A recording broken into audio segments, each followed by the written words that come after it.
week 3 now, I believe, of spring practices. I guess what have you seen from your group that you've liked, and what do you think still needs some work? The run game, Jared just started out with. It's been that's been the best transition to flow in from last year. And obviously, Coach Kinley is not. His personnel from last year wasn't a big, heavy two tight ends, and it's good that he can now call even more stuff. So the run game is the biggest emphasis of what I enjoy seeing.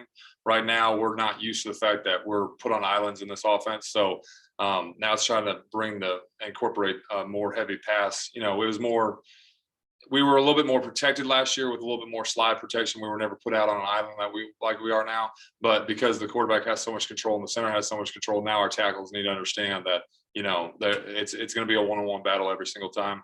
And so I like where we're at right now. I just think we can get a lot better at that. Hey, Coach, this is Hunter Smith with WKU. Now that you guys have had some practices under your belt, how have you seen that relationship that you and Kitley have previously at Texas Tech kind of flow over into spring practice? I think it's meshed really well. The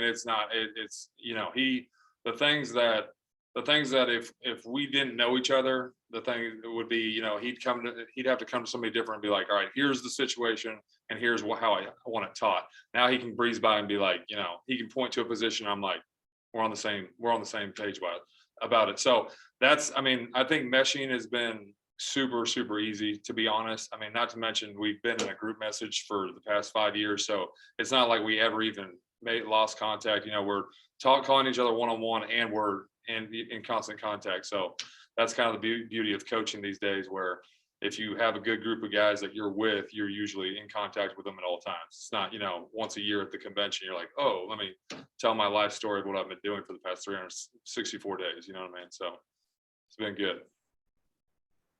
You guys get Cole back, you get Mason back, starters from last year's team. Those 3 interior guys, Jordan, Seth, Tyler Witt, trying to replace those guys. I guess who are you looking at now, maybe filling those roles? So the first fill-in that we brought in was Bo Wilson from Nebraska. The second one that jumped in the boat was Cam Stage from BGSU. So those are right now our fill-ins. The difference is, so Rusty Stats has done a phenomenal job of just being able to play all 3 interiors. And then you got Gunnar Britton, who's done a phenomenal job of being able to swing from tackle to center. So the biggest thing is losing those 3 guys was a kick in the where at first, but the difference is you have so much depth behind them that's been waiting to play that they have more than exceeded it where I originally thought we were going to start. They were day one. I was like, this is going to be a lot more simple than I thought. So now I can spend a lot more time coaching exactly what we want to schematically do, instead of being like, hey, let's work on your footwork, let's do all this stuff. There's been a lot of guys in this room that have been waiting to play. So that's going to be really exciting for them. And have those any of those more inexperienced guys that have been waiting for their turn, have any of them really kind of stuck out to you so far this spring? I'm not gonna lie, the way that Gunner's been able to flip in and run center, and the way that Rusty's been able to literally not come out and bump through from left guard to center to right guard in our rotation when we're 2 spotting things, when we have limited numbers and the young guys are down on the other side and the older guys are on the other side. It's been phenomenal. I can't give more props to those 2 guys for filling in the roles of what they're doing and being able to not come out. And all they need me to do is walk by, give them a squirt, and sometimes they don't even want it, and they've been rolling. That's 5 or 6 guys, and it sounds like they're very versatile. But what do you think of like the depth behind those 5 or 6? Truthfully, I think we have seven guys. I think there's a big, because once again, I go back to if you start that long, there's kind of a bigger gap between the guys that are going to be playing and the guys that need to be developed. And honestly, it's not a bad thing. It's just kind of different. You're used to, a normal transition of like, okay, this group's going to leave next year. And then we have boom, boom, boom. Whereas there's a clump of kids that are probably about six of them that are all very, very young. And then there's a huge gap to the guys that I'm talking about when it's like, the seven guys that would be in the immediate rotation. And just to get in touch on the versatility, how important is it that you have guys able to effectively play multiple positions on the offensive line?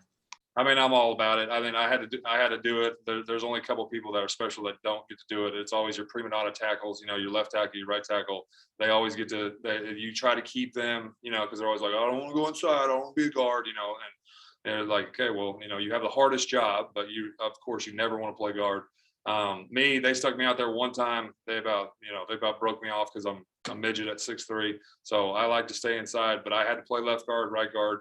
You got to figure it out. And, my natural obviously was center, but someone like Rusty and Cam, those inside guys, they're going to live my life. And I tell them that every day.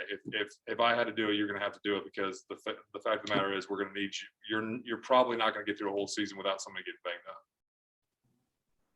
Kind of going back to Cole and Mason, we only really get to know them from what we've seen through Zoom these last couple of years. Cole seems pretty serious. Mason, he seems keeps things light sometimes with us. What have you seen from those two guys from like a leadership perspective, where they're the guys that have had? Well, they crack me up because they literally, how do I say this? They're polar opposites, and they're the exact same person. So there's no, like, the same things Cole struggles with are the same thing Mason struggles with. It's just a height difference. And then one is, yes, Mr. Jokester, and the other one is like super serious. But don't get them fooled. Like, they are the exact same human when it comes to like football.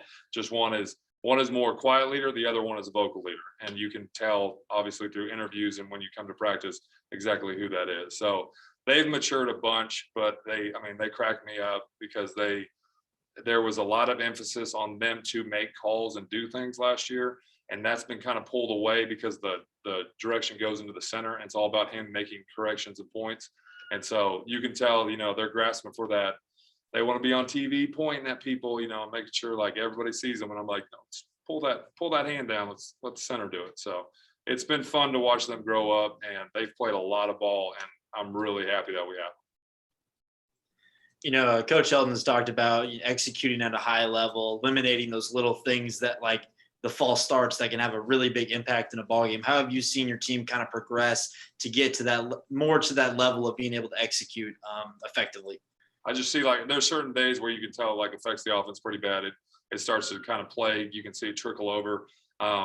If we can limit that, my biggest thing is you can eliminate that. You can change an entire ball game. So I told you all first interview in, if you're going to false start for me, there's something coming afterwards. So it's not we're not worried about punishment, but it's like, just understand the play. And if you understand the play and the process, you should have no issues. So I'm real big on, if don't stop thinking when you're tired.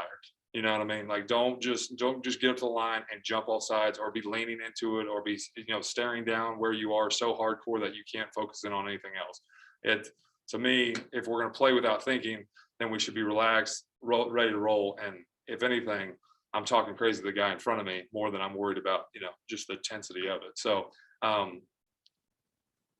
penalties are always taken care of at every program.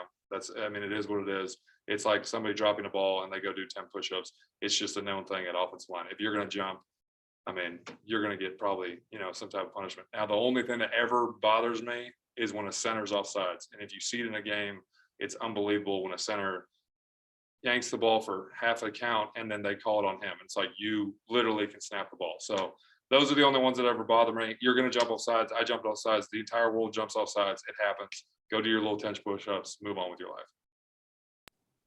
And I know you mentioned Cameron Stage, transfer from BGSU.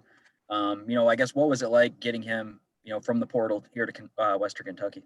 It's kind of funny. It was kind of a funny deal because he was the last class that I recruited in. So yeah, that would have been the last year, 2018. So he hits the portal, and I've had him on an official visit before, And it's like, that's the funny thing about the portal these days. So these kids, they enter the portal, they call you, and it's literally like, you never, what I'm saying? You know these kids. It's easy. Bo Wilson was completely different. I had no idea who Bo was. I literally turned on his film, got in contact with him. You recruit him, and the crazy thing is about the portal. These kids, if they're into hearing a spiel, some of them are, but the majority of them are like, I get it. It's college football. So what are you offering and how do you coach and how does this work? So I mean, my recruiting style is a little bit different than most, but I mean, easily even someone like knowing Cam and, taking him on an official visit, he hits the portal, he calls me, and it's a very simple transition. Now, the difference is he knows when I'm agitated, whereas the other kids, they haven't figured that out. He knows when I'm in a really good mood, and the other kids haven't figured that out. So that's the funny part about it. I can see him smiling when I'm like telling certain jokes, and the rest of the kids are like, "Oh, is he joking or is he about to freak out?" So those are the easy ones for him. Coach, were you out at Meredith's Pro Day this morning? I was just kind of was there too. Just kind of what was your thoughts on what you saw? I thought they did both a really good job, honestly. And I was really happy to see that they got pulled aside to actually run more drills with snapping and then having to fire off into the pad. And I believe it was the Chargers spent an extra time with them snapping. And I want to say the Titans they ran the whole pro day in the first place. So they did all those drills. I was excited to see what they did. Their numbers, I was very pleased with the numbers that Jordan put up when his 40 time. Most people think that his knock is that he's stiff because of the way that he walks, but he's not. He's pretty limber. He had Miles Pate had a great L drill. I remember seeing that, and I was kind of in and out, but I did watch their entire workout go through, and I think they got a shot. So we're gonna see where that goes. I'm gonna keep kind of tabs on them to kind of figure out what teams have called them leading up to the draft and kind of go from there. So I thought it was a pretty good pro day for them.